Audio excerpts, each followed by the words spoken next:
right, I'll see you later. It's not getting better than that. All right, so I want to talk to you guys about bathrooms.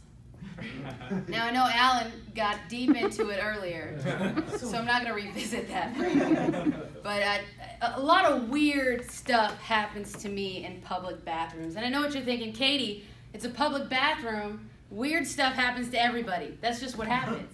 But I'm not talking about kids peeking at you, in the little slit. I'm not talking about that. No.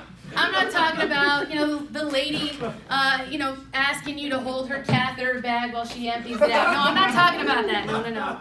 I'm not talking about going into the restroom looking for the first open stall and you see a 50-year-old woman completely naked sitting on the toilet. That's not what I'm talking about. That's not what I'm talking about.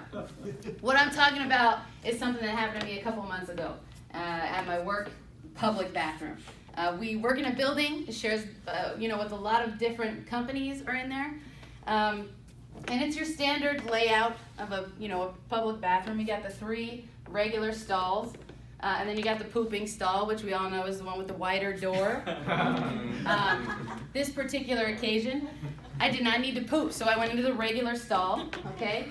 The first one that I came to, I went in. I locked the door, put about 18 toilet seat liners down, because girls are gross. They are, real gross. So I put that down, got comfortable, and then all of a sudden, a door opens, a tiny door opens to my right, okay?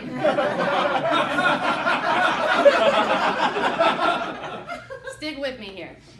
So this door has on it, normally, when it's not open, it has the toilet seat liners, like a couple rolls of toilet paper, the lady business trash can area, okay? All of a sudden, it opens, all right? And just to give you a little backstory on me, I was raised Catholic, okay? I went to 12 years of Catholic school. My mom used to be a nun. My aunt was a nun. She was very high on the chain of nunnery. I don't know what it's called, like Captain Nun. So if you put me in a confined space where I'm sitting down, feeling vulnerable, and a little door opens to my right, I go into confession mode, okay? So I kind of black out a little bit, and I just start into the speech. Bless me, Father, for I have sinned. It has been 25 some odd years since I've been to my last confession. All right, and on the other side of this door is a janitor, and apparently the only way to change the toilet paper roll in my stall is from the other stall, and it opens that way, and she does what? She didn't want to wait. She didn't want to wait. She knew I was in there, but she didn't want to wait. So she opens this door. I'm in Jesus mode, okay? And I start telling her all my sins. I'm telling her about the times I jaywalk. I'm sorry, I've been jaywalking. I call in sick at work when I'm not really sick. Sometimes I don't pick up after my dog when he poops.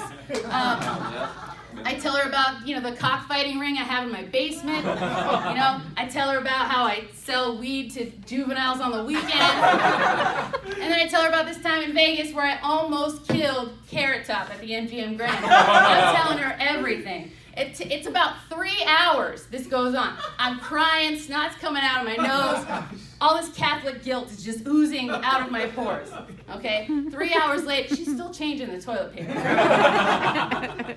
She's still changing it. So finally she finishes, I'm crying, I'm still on the toilet, and she looks at me and she says, well, I just got just a couple things of advice to tell you. First of all you need to do is say 5 Hail Marys, 10, what are the other ones called? I forgot. And then just wash your hands and be done with it. Make sure you wash your hands on the way out.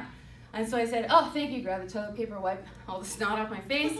And then the automatic flusher goes off. I'm blessed with some holy water, and I go on my day at work. So that's it. Thank you very much.